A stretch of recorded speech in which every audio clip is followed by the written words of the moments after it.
Hello and welcome to We Welcome Your Teams, a podcast about one of the most unique jobs in sport, football stadium announcers.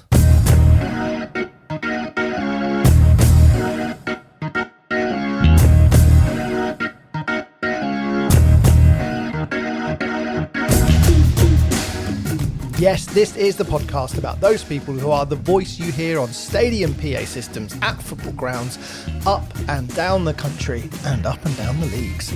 I'm Rich Hurst, I'm the announcer at West Bromwich Albion, and I'm chatting to my counterparts all over the UK about why we love the job we get to do every single match day. It's a privileged position full of insight in what goes on behind the scenes. And the more I delve, the more I meet similar people who live for that buzz when we introduce the teams just before kickoff. Our 2:55 moment. We've all had some crazy experiences, and they only come with being involved in the national institution that is a British football match day. So we're all grabbing our clipboards, taking our position and checking the mic is on, turned up loud for another edition of We Welcome Your Teams. Hi there, welcome to the podcast. This is Rich Hurst here, and alongside me every week, as always, at the end of the season, here he is, the voice of Old Trafford. He's as a busy one, Manchester United's Alan Keegan. How are you, Al? Yeah, very well indeed, Rich. Of course, it's been a fantastic season, and, you know, what can I say? We've got top four, well, the top three. We've got Champions League football at the beginning of the season. He said to me, you know, you'll get in the top three, top four, and you'll be in 2 cup finals. Mate, I'd have bitten your hand off, and it doesn't get any better. So, yeah, all good. And a good last couple of games at Old Trafford. I've noticed the Chelsea one on the Thursday night sounded like a particularly good night to be on the mic. It was a great night. And to be fair, the atmosphere in the stadium was absolutely fantastic, you know, because everybody was just up for it. We needed the win. And it obviously wasn't happening for Chelsea, you know, and it did for us. So it was great. Took the pressure off. So the last game was fantastic. Eric did his Churchillian speech at the end, and we all went home happy. Nice. Well, I'm glad you had a good time, because some of us spent some of us had a horrendous last couple of games of the season where we gradually saw a playoff place slip away from us with the final day. Obviously, while the guys were away at Swansea. You know, there was a little bit of to-ing and fro-ing, but it was pretty obvious it wasn't going to happen. So I ruled out that trip to Wembley. Probably, in my heart, I'd ruled it out about 4 weeks prior to the end of the season. But, you know, the hope that absolutely kills you. So look, I'm in pretty poor company tonight, really, aren't I? Because here's me down there, and look what we've decided to do for this special episode, because we're actually getting back on an announcer who we had on very early on at the start of the podcast, someone who joined his team when they were in the conference and has taken them, and I'm sure he wouldn't mind me saying that, to the Premier League. Please welcome back from Luton Town, Matt Crawley. How are you, Matt? Thanks, guys. Yeah. As He's you tell, all right. my voice is still a little bit croaky from the weekend. So, but yeah, what a season, I must admit. And I did think West Brom might go close in the end, but yeah, like you say, the last couple of games just didn't happen for him, did it? Well, I'm glad somebody thought that. Unbelievable season for Luton, and thanks for having me back on again. Yeah, I really appreciate it. Yeah, it'll become a bit more evident why we decided to do this special episode, not just because of obviously the incredible efforts and everything that happened at Wembley recently, but I actually went back and listened to the episode we did with you earlier on today, and apart from reliving those awesome crowd sound effects you used during COVID, which I've still got knocking around on the buttons here somewhere. You talked about the times that when you can't do it. I think you even said at that point there was you'd take one game a season out where you wouldn't do it. You'd go and sit in the stands, you'd get someone else to do it, and that person is Darren Jones, and Darren's with us as well. How are you, Darren? Good evening, Rich. I'm all good, and thanks very much for having me on the podcast. And hello, Alan, as well. How are we doing, guys? All right? Great to have you back, lads. Great to have you back. Just for anyone who's not sure, Darren, just fill us in on how it works between you and Matt at Luton with sort of announcing and everything else that goes on. Well, basically like what you're saying earlier, if Matt ever decides that he wants to go sit in the stands, I'll jump in and do the game. But otherwise, what it is, Matt does obviously the pre-match, he does throughout the game, and then I do all the stuff at half-time. So I go down onto the pitch at half-time, I do the golden gamble, draw, all of those things. And then there's normally a penalty shootout with kids. And then as the players come out, I completely lose the plot. I do a big rally cry, and and then obviously, as we were saying like earlier on, I'm quite a loud guy, so the lights start flickering. I just love it. So I always do that bit. Everyone knows when it's going to start, because I just do this whole so here we go, and then I just freestyle it.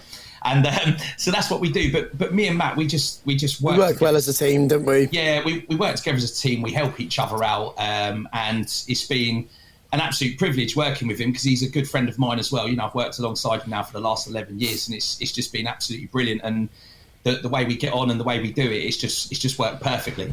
I mean, and that teamwork was, you know, I say tested to the full, probably from a professional level during COVID. When you guys had that interesting approach from the CEO to say, can we insert, you know, Luton style chants? Can we get proper crowd noise in for the players to make the experiences as well as, you know, real as possible? Yeah, it was absolutely brilliant. It was like me and Matt was on a conference call, and they were saying about Matt doing the PA, and then they were like, "Oh, we've got you on, Darren, because can you do crowd sounds?" Before I even thought about it, I was like, "Yes, I can do it," without even thinking. Like I was like, so literally, I just went onto YouTube. I downloaded loads of chants. I had them all set up because I'm a DJ as well, so had it all set up on my control with touch pads. I had crowd sounds so we could do it, so like songs as well, weren't it? Yeah, the crowd would get loud. I had songs playing, so like at the time we had Matty Pearson, so we'd play Matty Pearson's Magic, and he wears a magic hat and all of that.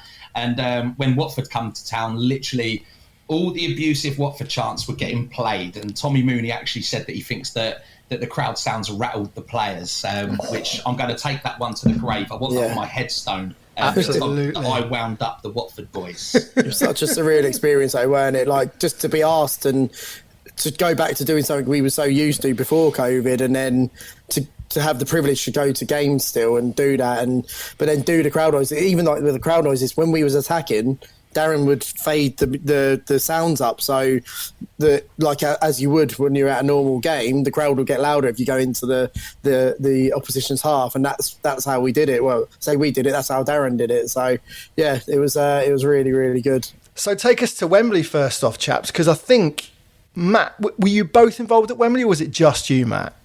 Darren was involved in a secret job at Wembley, which we discussed just before recording. But yeah, I was at Wembley for 11 a.m, so quite a long time before kickoff, for sound checks and just getting used to like having a camera in your face and things like that, which I wasn't aware of before happening. So I think I found out about a week before that I'd be going pitch side at Wembley, which is the absolute pinnacle of all four of us, our careers, I suppose. And yeah, one that was an absolute dream. So you've checked in early. You've got all your sound checks and stuff done. How did the rest of the day pan out? Oh, it was in a weird way. I just wanted to get my bit out of the way, just because I don't think I had time to think about the actual game in itself, because I was going to stand in front of 87,000 people, which to me is not a normal experience. Obviously, we have 10,000 people at Luton, which is absolutely incredible. We absolutely love Kenilworth Road, and for all its little foibles and stuff, we love Kenilworth Road, but it is only 10,000 people, so you kind of get used to that. You don't stop getting nervous. Like, even every time I step out on the pitch, get nervous every single time, but which is a good thing. But then this time it was like, there's 40,000 Coventry fans as well, and then there's 40,000 Luton fans here. So I sort of turned up to the sound check, and they was like, "Oh, have you learnt your script?" I was like, "I've written the script, but I haven't learned it." So they was like, kind of like, "You need to try and look straight down the camera because you're going to be on both of the big screens." So it's kind of like, I wasn't told that before, so I was kind of like, okay, that's fine. So I spent a couple of hours after the sound check just like trying to learn it, and in the end I just sort of I'd written the script, had to send it off because they had to work out their timings, but at the end, I think I said to Darren, I just went off script for a fair bit of it and just got the feeling of the crowd. I don't think I looked down the camera once. I was just looking around at the crowd with the mic in my hand, and progressively my voice just started going croakier and croakier because I'd had a cold all that week before, so I was trying everything to get rid of it. And by the end of the rally call, I had to read the teams out, and obviously you're just giving it as much as you can, much energy, giving expression and everything you can into that one moment. So it was massively surreal. So when you were doing it, who was first? Was it you or was it the Coventry announcer? So the Coventry announced they had a VT, so they recorded a VT. Yeah. So we each got 6 minutes to fill, basically. Luton decided to let me loose onto the side of the pitch, and then we had like a little 2-minute video after that, a little so we did the rally call. I read the teams out, and then we went straight into the VT on the screen. So, the Coventry guys, they pre-recorded it. So they had a really good, and I said to John on the WhatsApp group, I said it was really good. I really enjoyed their video as well. So a lot about their journey as well, which shouldn't be underestimated, which is absolutely incredible as well. Similar to Luton's, but just, I think we top it slightly. But through all their troubles they've had, I mean, absolutely incredible what they've gone through as well. And it came down to the toss of a coin at the end of the day, didn't it? And anything can happen on penalties. But so the Coventry guys, they did their VT. Then it was like literally there was almost like a TV producer with me, had a cameraman, and there was like 3, 2, 1, right, go for it. So then just literally absolutely went for it. I had the crowd behind me, Luton fans all behind me, waving flags and stuff. And I sort of looked around beforehand. I sort of had to take a deep breath. My wife was with me as well, so she took some photos of me and pulling some really strange faces while I'm trying to get into the zone. But something I'll never, ever, ever forget. I think it was, I stood backstage and I said to my wife, this isn't normal. This is absolutely not normal for me to be doing this now. Well out of my comfort zone. And just to be clear, so was John live at Wembley? When you say they played a video, was it a pre-record? Was it of their journey to Wembley, or was it him as well that he pre-recorded it? No, just a pre-recorded VT. So I'm not sure if he wasn't available on the day or what, if that's just the decision they made on the day. But obviously, I thought ours went really well, and it would have been great to meet the Coventry announcer as well on the day, because obviously we're a select group, aren't we, I suppose? So it'd be nice to sort of put names to faces and meet other teams and see how they do things. But so they just done the VT basically. Go on, Dan. So I've got to say though, when Matt done his speech, unfortunately I missed it by literally a minute, and I was gutted because I was legging it from one end of the stadium to the other. But I was very lucky that someone videoed it for us. And as speeches go, I've never heard nothing like it. I watched it the next day. My hairs were standing up on the back of my neck. I was shaking. Literally, I don't think Matt could have done any better or covered. He literally covered everything from conference all the way through with just a list of different people, different players, managers, and I've got to take my hat off to you, Matt. That was absolutely incredible. I appreciate that, Darren. Thank you. So I've actually got that speech here in front of me. It says this: Luton Town fans, wow, what an occasion and an absolute pleasure to be here. Welcome to Wembley Stadium for today's Sky Bet Championship playoff final versus Coventry City. Today, we attempt to make history by being the first club to go from non-league to the Premier League all in under 10 years.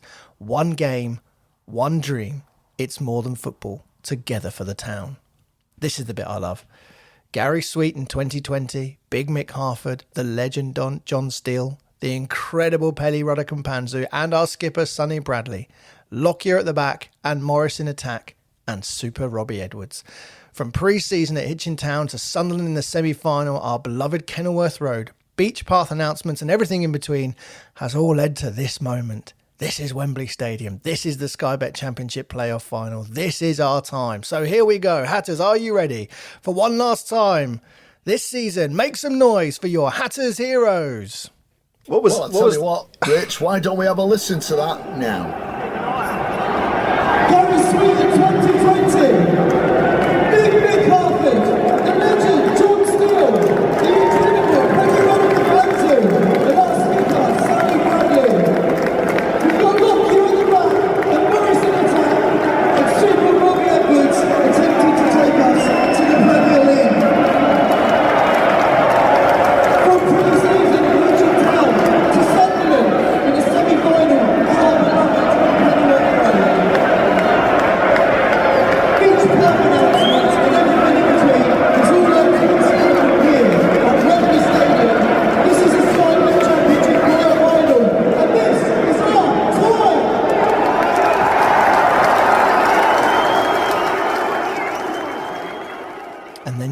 lineup, and wow, magic. So, who introduced it? Was it Francis Benali's daughter?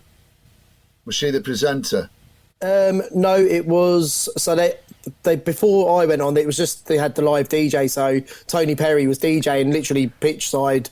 He's like, this is the closest I've ever been to the pitch. They set him up right on the pitch side, and we were sort of in between the hoardings and the stands. So yeah, no, I don't think they had an on pitch presentation sort of thing. Was it Chris? It was literally just like the music was just absolutely blaring beforehand, and then had like the production crew and the cameras were all sort of ready to count you in and stuff like that. I'm guessing you caught up with Chris Temple, the Wembley announcer. I met Chris before, and what a top guy he was as well. He offered me some really good advice. He's just sort of said, be yourself, and don't be too worried about the camera, almost, because the production team were almost like, you need to look down the camera, and be on that screen and do it like that. But Chris was like, absolutely offered some really great advice, and what a top guy he is as well, I must say. We was obviously, as announcers do, we were sort of offering some advice on how to pronounce certain names as well. So he was just after how to pronounce certain Luton names before. But no, he took the time and come down from the box he was in and offered like some really good advice, and like sort of that would sort of live with me sort of forever. And I think what a top guy Chris was. What was that? What was the team read like? The team read, it was. I'd like to say I'd give it absolutely everything I had. My voice was going by the end of it, but I had earphones, so I put my sort of noise cancelling earphones, which turns the sound right down as if like they're sort of like musicians hearing one. So I put them in, so I didn't want to hear the echo, obviously, that can happen with that sort of size stadium, which you guys will probably know about more than we do at Kenilworth Road. We only get that feedback in front of one stand at Luton, so I didn't want that to happen. A few other announcers were sort of wear some earphones. So I did that, but hearing that cheer after every name that you're reading out was incredible, absolutely incredible. And And you know, obviously the day, you know, was a great watch, but a tough watch at the same time, going all the way to Pens. So do you get any? I don't know. So when it comes to, once you've done your bit pre-match, they don't use it for any of the rest of the game, even when it comes to Pens or shouting out. No, that's it. So I had to make my way back out again, backstage, sort of where they hold all like the big trophy and all the stage and stuff where they do the presentation on the pitch.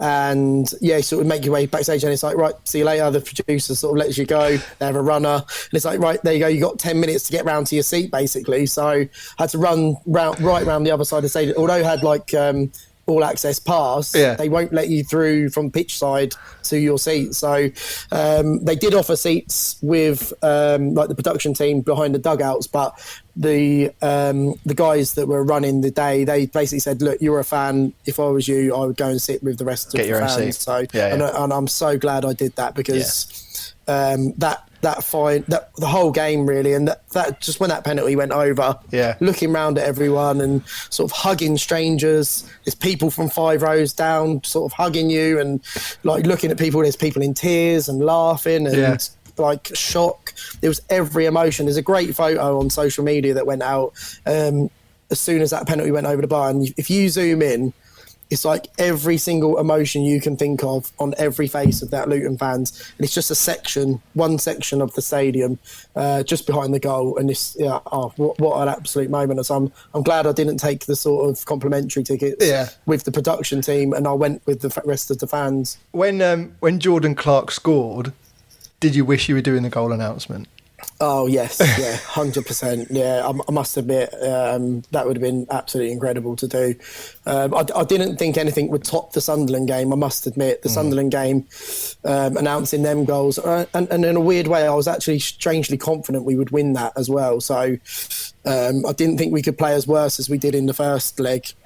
And then the second leg, I was saying to anyone I could see, like, are we going to win this 2-0? We're going to win this 2-0. So, and we did. And I don't think anything could top that atmosphere that was at Kenilworth Road that day. But when that goal went in, it was crazy, wasn't it, Darren? It was, great. Yeah, literally the roof. It was like the roof lifted off the stadium. It was the most. I would go as far as saying it was the most insane night I think I've ever witnessed at Kenilworth Road. Like, I'll just remember the moment where Cody Drame, he basically chases the ball down and he wins a corner, and it was like we'd scored a goal. So every tackle, every throw in, every shot, everything. It was just like it was like as if goals were going in everywhere. It was the most intimidating, most electrifying, best atmosphere I think I've ever experienced in my life. And these are like, it's weird, isn't it? These are the moments that when you transfer back to being a fan, don't you? And then all of a sudden you remember, oh Christ, I'm working, aren't I? Got a job to do, yeah. We have missed so many things over the years, Darren, haven't we? Like from celebrating too hard, or because we are fans, and we get our own little box, don't we? And we have missed so many little things. We're like, who actually just scored that goal? Like, and you're almost looking at the screen, the Sky screen, like on the ticker outside, who's just scored that? Sometimes we're like on the radio. Can anyone tell us the goal scorer? Because we are fans, and I think that translates into what we do on the microphone. It comes across quite passionate, I think, and it's almost like the ultimate fan experience. I sort of describe it as. Now, I remember on the old episode when we first talked to you about, and you talked about a few of the promotions and how you guys ended up out with the players afterwards. What happened after this? Anything similar? Darren had a really. I sort of really enjoyed it. I went back home with my wife, and like we just went home and watched so many clips of videos and stuff. But Darren's got a really good probably story for you for after the match, to be fair. It was pretty epic, to be fair, because literally, so the game finished, and then once it finished, I took my dad, my daughter's boyfriend, my nephew. I took everyone all the way home, so all the way back to Dunstable, to then pick up my decks, pick up my MacBook.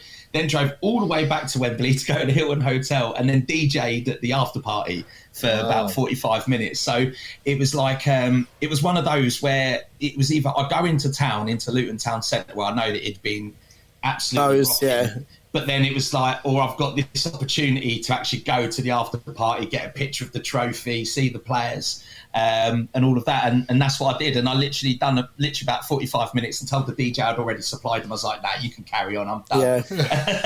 I was just done. I literally done my bit and then shook everyone's hand, and I had to go home at that moment. But there's some great videos of like players up on stage with a microphone singing, and it looked a really good experience, didn't it?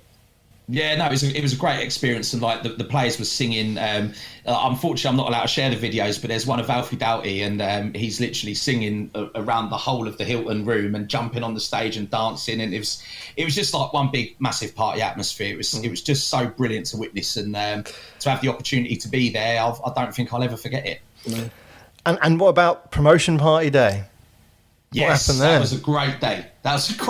So it was a bit of a tricky one, because they rang me up and said, look, if you get promoted, would you like to come and DJ for 20 minutes and hype the crowd up? So it was a bit of a no-brainer, but I actually turned it down because it was my missus' birthday. And then well done.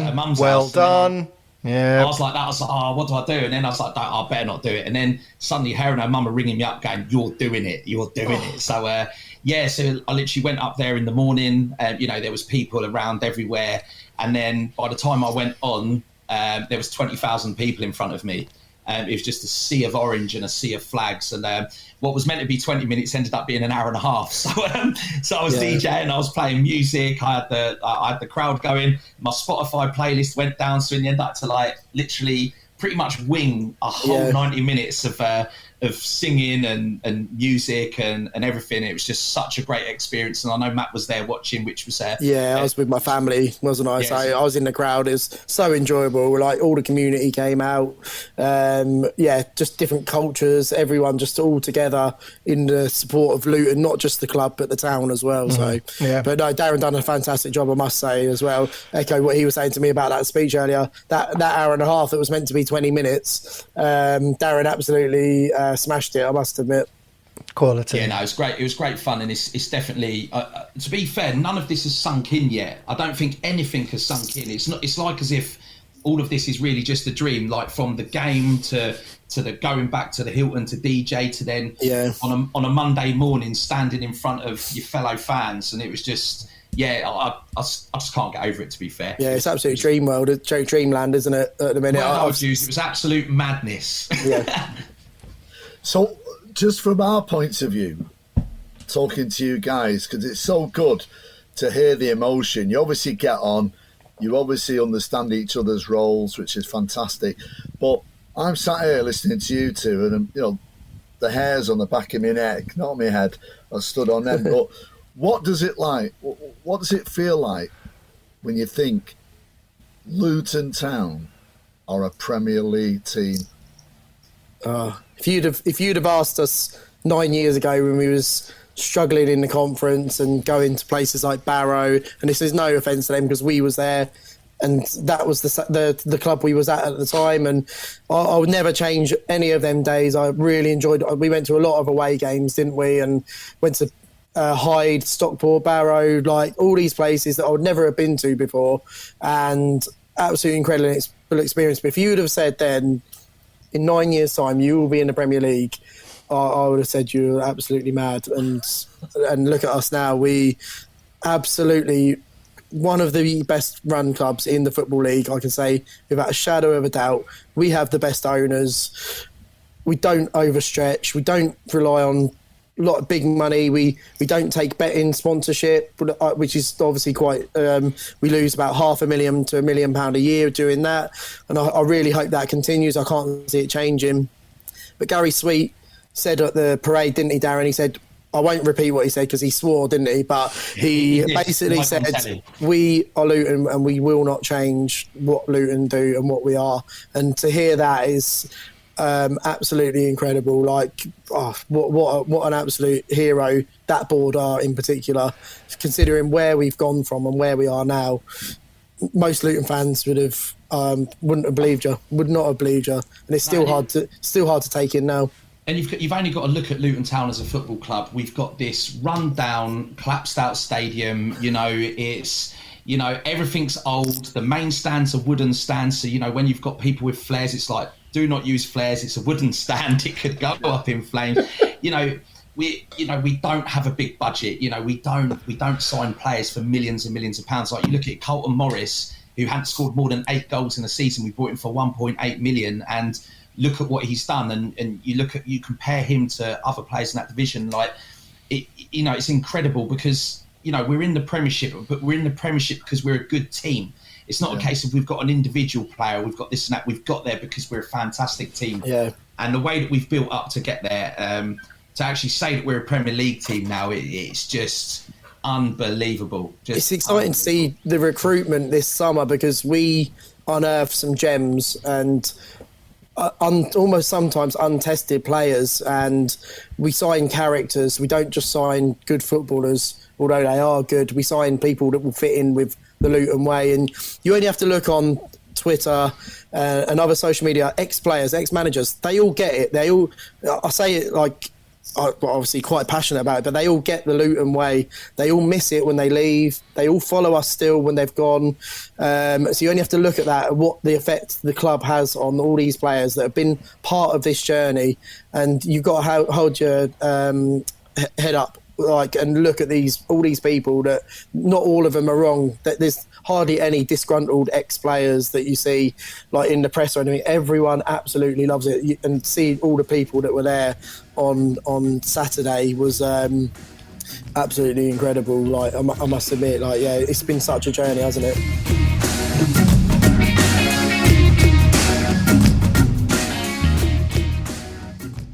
Right then, time in the pod where we check out some tunes from the current Sport Playlist Stadium chart.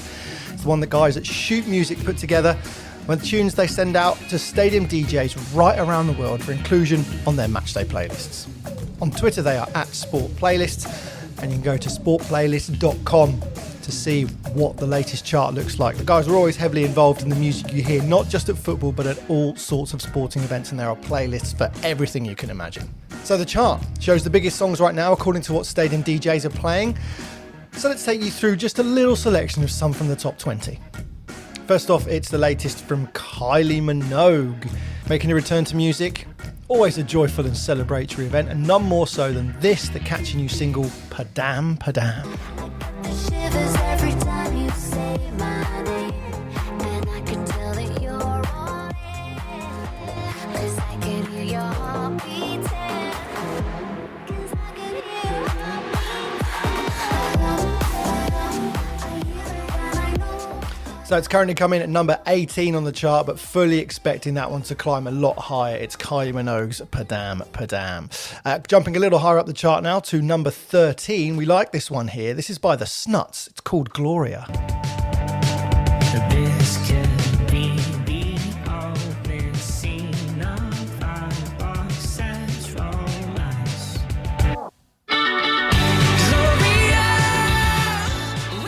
One of the UK's most exciting bands, they are the Snuts, and that is their latest single, Gloria. Top 3 in the chart at the minute, well, number 3, it's Don't Let It Out from the Sherlocks. Then number 2, Council Skies, latest from Noel Gallagher's High Flying Birds. And still at number 1, and around just purely for being ridiculously catchy and everywhere at the minute, Rita Ora, Praising You. I have to praise you like I should. I have to praise you, have to praise you. I have to praise you. I have to praise you. I have to praise you like I should. Don't know what you do. Can see why it's getting a lot of love and a lot of plays at the minute. Rita Ora's latest one, Praising You, and one of the Fatboy Slim fans know all too well about, don't they? So there we go, 3 tunes up for consideration on your next match day playlist. On Twitter, they're at Sport Playlist, or if you're a stadium DJ, get signed up for their free service to get the latest tunes sent over to you for review and use in your latest match day playlist. Right, let's get back to the boys, Darren and Matt from Luton, alongside me and Al. And all this talk of the Premier League brings us on to the other reason we decided to do this podcast now. Not just celebrating Thanks to the boys, and the thanks great very much achievement to you Luton for had, and listening as obviously well. Matt Hope you having you enjoyed back it. on from More talking of the to you, videos that Matt was talking those about few on our series Twitter ago. feed at the Announcers Pod and on Instagram. To well, I go don't know follow if us. you We can welcome you can your tell us teams what you're pod. doing if you As want. always, thanks to Shoot Music for as Luton are providing the about tunes as to well. set foot into the Premier League. For more music You're probably going to all think I'm absolutely crazy and now. we'll see you but next time. Yeah, sort of With another decided. announcer. Yeah, Henry, welcome Darren's your still team. trying to get me to not do it. But so you sort of before the World Cup, I sort of decided to go to a few more games with sort of my friends and family, spend some time like with my wife and nephews. So I missed probably like 5 games this year, I think, going to games. So I decided well before the World Cup that, yeah, this would probably be my last season as the announcer at Luton. So, yeah, I know it's going to sound really crazy to everyone, but I'm ready for the questions, I think. Wow. Well, I just got to put in there, Matt. I think you're absolutely bonkers, mate. You know, the opportunity to be, introducing players like, sorry about this, Adam, like, Erling Haaland, and, players like Jack Grealish, Edison. The list could go on. And you're going to be Marcus Rashford. Yeah, no, we like Marcus. Yeah, we like Marcus. But you'll miss Dara O'Shea and Taylor Gardner Hickman. You won't be you won't be doing the West Brom players. Sorry, I don't know why that was. I probably will miss it. And Gary Sweet said to me at the sponsors evening, didn't he? I was like, you're going to have 2 or 3 games in the stands, and then you're going to miss it. This is obviously before we got promoted, so it's nice to get some nice compliments from the CEO and people like that who have supported me over the years with the playlists, especially. So I do obviously the playlist. I got to pick the post-match music at Wembley as well. So I got to pick three tracks after the final whistle and 3 tracks at the trophy lift. So that was really cool. But I think if this is not the end of the story, or if it is the end of the story, I'm going out at the top. I can't go any bigger or better than Luton winning promotion to the Premier League at Wembley being pitchside at Wembley Stadium and doing that. So there is that element to it. But obviously, I'll never say never. And I've said to Darren, I'll always help him out if he needs anyone and do anything. But yeah, I've sort of made the decision, and I'm yet to sort of change it back again at the minute. And I would never say never. I would never say never. Okay, all right. Because I was going to say, it's one thing making that call, isn't it? But then as you see your team sort of gradually coming close to cementing a place in the playoffs. Yeah. I don't know. Could you not have decided where you sort of either took a little mini sabbatical or where you did every other game or something like that? Yeah, I mean, it's obviously an option, and me and Darren have spoke quite a lot since before the Wembley game, haven't we? And Darren's trying to persuade me to stay on for another year, but no decisions have been made yet. I'm still sort of happy with my decision, and doing that at Wembley sort of I don't know how it would ever get any better than that, to be fair. He's got a point. So does that mean it's over to you then, Darren? Well, what it is, I'm going to carry on. I've got 2 jobs that I do on a match day. One's a secret job, which you spoke about, sort of off the air, and then I do my bit at half time. So what it is, I'm most probably going to carry on doing what I do. Okay. But there will be most probably quite a few games, so I'll be doing the whole game. But we've got a lad called Johnny. He's been part of the team now most probably 6 years, is it? No, it Or longer. started the same time as you. Yeah. I think so. He's been there 11 years, sort of on and off. So he's going to kind of slide in and take Matt's bit. But I might be doing a little bit more during the game because I'm a little bit louder than everyone else, and I'll just lose it when I get the microphone when we score a goal. So so I might be doing a little bit more, but I'll carry on with my half time because that's what I love doing. So there's like a young apprentice coming in then. I know. Can I just put in the diary for now, Rich? When the fixtures come out, you probably know when they come out, but I'm very lucky because they come out around my wife's birthday, which happens to be June the 16th. Yeah. So I think they're out the 17th or 18th. Yeah, because the Championship's a week after 22nd, yeah. Yeah. So what we want to do, or what we want to book in now, is can you make sure that you've booked in the corporate for me and Rich to come down and do the full business? I mean, we'll pay for it. We're not. Oh yeah. You're a Premier League club. Oh yeah. Premier League. Sorry, Alan, yeah. Book us in, mate. Get us in a little suite because we'll be coming down to see you. I'd love to see Yeah. it. No, I'd love to see it. All the suites have gone. I bet they have. Yeah. No, it's in they've gone. boxes. They're no longer there. I thought you meant they'd sold out. No, technically they've been knocked out. No, they were taken out. They were taken out on Sunday and Monday. There are no more executive boxes. They are no more. So we've got to build a 100-person media centre. They've put new floodlights in all before the start of the season, so that the diggers and scaffolders and everyone were in probably like Tuesday, weren't they, Darren? Or even Monday, I think some of them were in. The first digger actually went in after the final whistle, according to Gary. No. Yeah. Yeah, literally. But yeah, the first digger started going in. There might be some hospitality, like we've got the Eric Morecambe suite and John Moore and places like that, haven't we? So yeah, I'm sure we can try and help out and do something like that.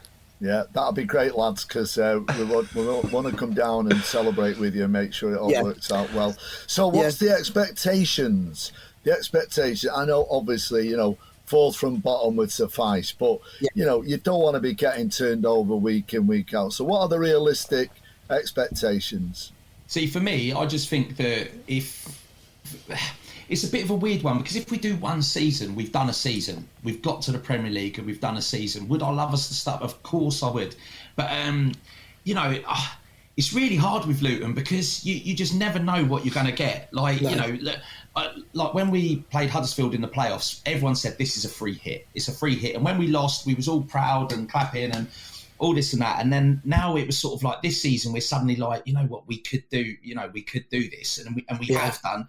It got more and more positive. Yeah. So it's one of those, like, the expectation is that I think the expectation with most fans is we're going to do one season and we're going to enjoy it and we're going to come down and then we'll have the money, we're going to have the stadium built, it's going to be amazing. But this is Luton Town. We never do things the easy way or the normal way. So could we stay up? Yes, we could. I'll just say it. Yes, we could. So I just think that with regards to expectations, it's just, let's just go. It's the unknown, isn't it? Yeah, let's just go out there. Let's enjoy the season, but obviously not get turned over. As long as them boys go out there and give it 110% like they've done all season, and we can be proud of them after every single final whistle, I think that's good enough for me. Because weirdly, our away form is better than our home form. So whilst we'd love to make Kenilworth Road a fortress, we've been better away from home this season as well. So it'd be interesting to see how we get on at like the Etihad and Old Trafford and all these other places. Plus, it might not have four walls, let alone be a fortress by the time the season kicks off. That's true. That's true. We just want to make it. The first 3 games away from home if we want. But me and Darren spoke about this earlier. We want to be home. That first game, hopefully first game of the season, home game, would be absolutely incredible. But Man like United I say, at home on a Friday night under the lights, first game of the season. Who do you want? Expectations no one's even thought about yet because no one even believes this happened still, do they? So we've rewritten the good feel good football story, I believe. Absolutely. I don't believe anything will ever top that any club. I don't know. It'll take a long time to top it. Yeah. You look at people like Wrexham. Yep, they may come up close with the money they've got, but the way Luton have done it, the players like Pelly, Ruddock and Pans, who signed from West Ham's academy, gone all the way through. He's been questioned every single season. League Two, is he good enough for League Two? Is he good enough for League One? Is he good enough for the Championship? And he proves time and time again, yes, he is. And I'm not sure there'll be a better football story. I'm really not sure. No, I think you got a point. So what are you looking forward to about match days, and what are you going to miss? Obviously, miss spending time with my pal Darren, and obviously because we are friends, we'll still speak to each other and see each other a lot. But he's saying no. But I'm looking forward to. My nephew goes to games and my wife goes to games as well, and I've got good friends that I've been going to games with since we were sort of 16 years old, 17 years old, when we could afford to get season tickets. Since all of us sort of work in sort of trades and on the tools and on building sites and accountants, all sorts of us, and we, as soon as we could afford to get season tickets, we did, and we went to away games. So I'm looking forward to getting back into that. At the end of the day, we do a job at the club, but I am a fan at the end of the day, so looking forward to getting back into that. And like I say, I may miss it. Darren, if he texts you during games, commenting about songs or what you said and stuff, are you going to listen to him or are you going to ignore him? Oh, I always ignore him when it comes to music. Yeah. I'm not going to lie. This has happened already. I've missed some games this year to sit in the stands, and I've texted Aaron, just turn this up a little bit or turn this down a little bit. It's hard to let go. It is hard to let go even for them few games. So I'll try not to do that though, Darren. To be fair, I'm not going to lie, I ignore Matt anyway, because it's a bit like, can you play this, and this? And I'll be like, yeah, no problem, I'll add that to the playlist. I don't do it. People say it's a bit like a Dutch rave when I'm on there, because the last 20 minutes is pretty much every single old school music, rave, dance, trance tune you could ever imagine, just to really pump it up. We have slightly different styles, don't we? We do, but that's what makes it work. That's what's always made it work. So, we always, when we sit and do the playlist pre-match, we'll always there's probably 4 or 5 of us in the box that we sit, and we'll always say, "Oh, does anyone want a tune today?" And then, that sounds good. We'll have a listen to that. Yep, we'll add that one. What about your first home game of the season, though? I mean, putting first home game of the new season, Premier League, putting that all together. Matt, you still going to wade in on that? And choose. What about choosing that? The music the team walk out to? Because when we spoke to you on that old episode, you said you kind of rotate it. Have you still been rotating it around? Yeah. No, we've sort of settled on one this year, haven't we? Tintin Out, Strings for Yasmin, which is sort of a bit of a known for our football. You've been playing it for years, Darren, haven't you? You do a lot of DJing at England, at bars and events for England games. So that's one that's worked really well for Darren over the years, and we've brought that in over the last 2 seasons, I think. Almost. The moment we sort of got told you haven't got to rotate it, it was a case of boom, let's just get one track where everyone's going to hear it. It's got to be a track that makes the hair stand up on the back of the neck. And, when me and Matt were talking about it, I said about, Tinting Out Strings of Yasmin, and it just so happened he'd already listened to that tune as well. And it was kind of like weird. It was like we'd both sort of like at the same time said about this track. And, it is most probably one of the most amazing tracks. I played it when the coaches were coming towards the stage, because it's the way it just builds up this classical bit, and then suddenly you've got a heart pumping, and then the vocal kicks in, and then suddenly it's just like all bass and booming. And I'd highly recommend everyone to listen to it today, because it will be that tune that you'll be getting hyped up, ready for the new season. Yeah. Tell him you're the one.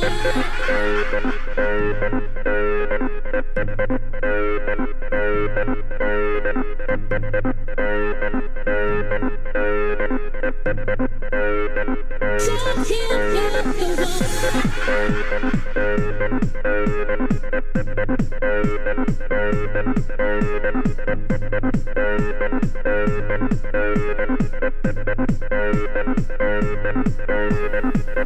Wow. So you've got this new apprentice coming in then? Yes. No pressure.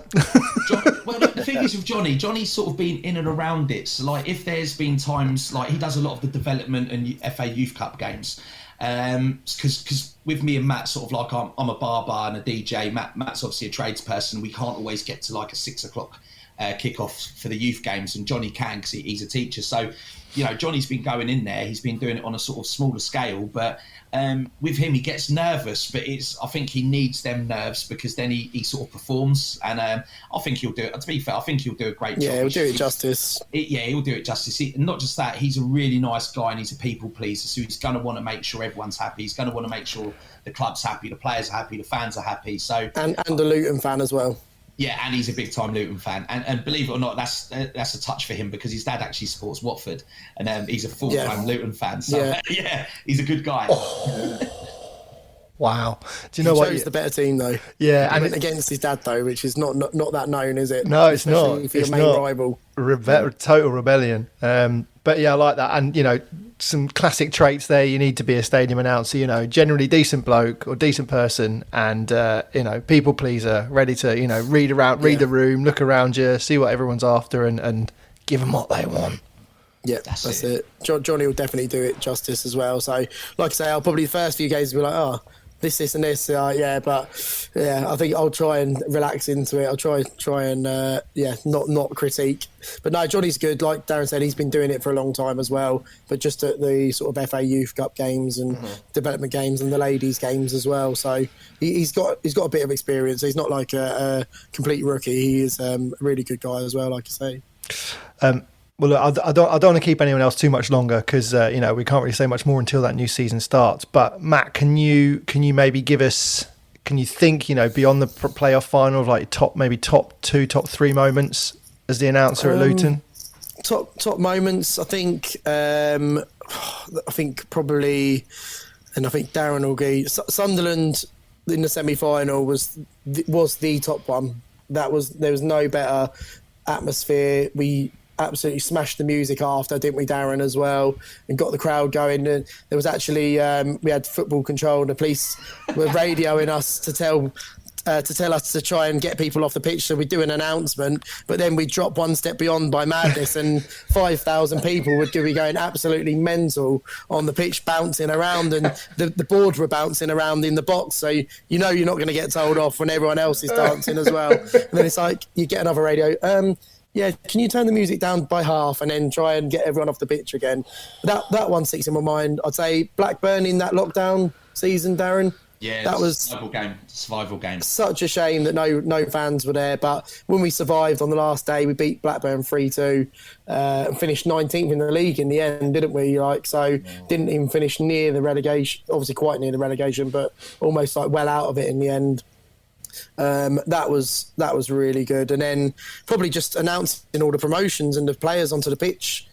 Yeah, I'm probably in a select few that have had probably 4 promotions now. So we've not that many announcers, unless they've gone up and down, then they might not have had that experience. So we've announced League 2 promotion, like Championship promotion, announcing all them players onto the pitch. That sort of makes the hairs on the back of your neck stand up, don't it? And we've got to do that together on a few times, haven't we, Darren? Yeah, like the League 1 promotion, we basically had to do it as a double act, one upstairs and one on the pitch, and it was amazing. We've had some good ones, mate, haven't we? Yes, very good. I'm gonna delve into the archives. I'm not 100% sure on this, but I've just got to check how many stadium announcers in the UK have announced their club in the Conference, League 2, League 1, and the Championship, and the Premier League. There's going to be 0, isn't there? Because we're the first club to do it, aren't we? Yeah, well, but Wimbledon did. But Wimbledon got to the top flight. That was pre-Premier League. Oh, okay, all right. So if you want to borrow it, you could. I'm just saying, Matt. Even if you came back for one game, you could probably then I could take write myself that. into the history books. Yeah, I'll speak to Darren and see if I can get one game in. Then Oh, he'll be coming to a game. He'll be doing one. He won't not be able to, because it's not what you guys are saying. How can you stop when you've gone from the Conference all the way to the Prem? So I'm sure there's going to be one game where we ring him up and he's going to be like, "Yeah, I'll do it," and then he can say he's done the whole pyramid. Yeah, do me a favour.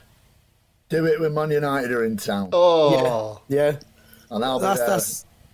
Yeah, no, that would be good. That's actually, all right with Darren, of course. Yeah, do we'll it try then, and book mate. it in. Yeah, fit it in, mate, and it's got a bit of a meaning as well. Yeah, definitely. Yeah, there's a bit of a link to the podcast and that as well. It'll suit everyone then, because have a think about it. it'll suit everyone. Just Darren before gets we to do wrap it. Harling, and Matt gets to do Man United. You know. There you go. Yeah. I won't forget that one, Darren. By the way, I won't forget that. Sorry, Alan, I had to say it though. Didn't I, you know? It's all right, mate. It's okay. We were a big club once, you know. But, listen, you're going to have to send me as well the phonetics for the pronunciations of some of your players. 'Cause they are absolute killers, aren't they? We did talk about in that episode about like Elijah Adebayo and people like that, Penny Roddick and Panzu. You know, a few names I recognise. I still recognise like Amari Bell, people like that. Yeah. Onyedinma, that's the one. The best way to remember that name is to think it's on your dinner. That's the best way to do it. So Alan, right, when we come there, if he plays, just say Fred on your dinner, and then you'll be fine. Because that's basically how we've done it. When we started, it's like, it sounds like Fred's on your dinner, and then it's not going to be that. It's not going to be. That's a little tip, and you'll be very lucky to know, Alan, that if Luton really want to be cruel, we could give you Elijah Adebayo's full name, and I think it's about, is it 9 or 10 names? It's got 10 names, I think. It's got 10 names, so like we could be really evil and say, here's Elijah's name. Don't get me wrong, you'll need 4 sheets of A4 just to read it all, but it will be a quality one. Well, Arsenal are the most professional club in the country or in the Premier League, because they always send you a list of the players' names and the phonetic pronunciation as well. So, you know, I'll be expecting that from Luton, lads. Yeah, well, we always ask. We have to do that on match day anyway. So it's kind of like they actually took a picture of it. I covered Matt once in the conference, and there was all these names, and I was just like flipping bamboozled. I was like, how am I going to pronounce this? And then literally I had to phonetically break them up and then do it We've that done way. that ever since, haven't we? Yeah, and I do that religiously. We've got a really good club commentator called Simon Pitts who does the iFollow, so I'm not sure what happens with that in the Premier League, but hopefully he gets to carry on in some sort of capacity, Luton TV or something. But we always see Simon. Simon distributes the team sheet, so he's really handy with home and away games. We all do our research, and I'm sure you guys do. Go on YouTube and get the right phonetics and sound, because you want to be respectful of each player, don't you? But I think Simon's really good. He'll sort of help us out on a match day and come up and sort of tell us how to say certain names. So, but yeah, I'm looking forward to doing some of these away games like Old Trafford and places like that. So I'll definitely try and hook up with you up there as well and come and say hello. Get him to show you his lectern, because that's still, from what I can tell, is the only lectern in stadium announcer, and the only stadium announcer with a lectern on the. We're sponsored by the Wood Veneer Hub. So when I saw that lectern, I got straight on the group chat. Darren will vouch for this. I said, "Why have we not got a lectern?" We do most of our announcing from a box, so that changes things a little bit. We don't do a lot pitch side like during a match, but because we're sponsored by the Wood Veneer Hub, we thought, why can't they make us a lectern? Like it's easy, like. But we've not got one yet, have we, Darren? No, and we most probably never will. Well, that's the other power court. It's all been beautiful, pure football up to this point. Talking from the conference right up through League 2 and League 1. Obviously now, we all know the Premier League comes with its glory and comes with its shine and its polish. But my word. As stadium announcers and all that kind of stuff. I mean, for one thing, Darren, you're going to have to get your head around VAR. And everything that comes with what you have to do there and don't and can't do and everything else like that, and how long that takes and all those kind of things. Then there'll be your match managers who are telling you not to do anything yet, and watching the clock as they come out in time for the world feed kickoff time, so you can't do anything. All of that. Massive changes, isn't there? Yeah. It's like hey, you might suddenly realise, I preferred it in League 2. To be fair, all I can say is bring it on. Like no matter what happens, I'm sure the team we'll all do it. We'll all do a great job. But we're looking forward to the challenge. To be fair, I'm looking forward to it because obviously it is raising the bar. When you look at it, you could look at it in money. Like 250 grand, you get TV money in League 2, 500,000. In League 1, and then 8 million, and then suddenly it's 170 million. You know that the bar's got to be risen. It's got to be 170 million pounds worth of professionalism. Which we look at clubs like Brentford, Bournemouth, Brighton, and all the Bs there, but they're clubs that we aspire to be, and I feel like we're as well run as them clubs. So, look, this one promotion pays for our new stadium, and that means so much more to not just the football club, the whole community, the infrastructure that's going to bring to the town, the investment that brings to the town. It's going to be a lot of residential plots. So with the housing crisis, we're going to build 1,200 residential plots around the stadium.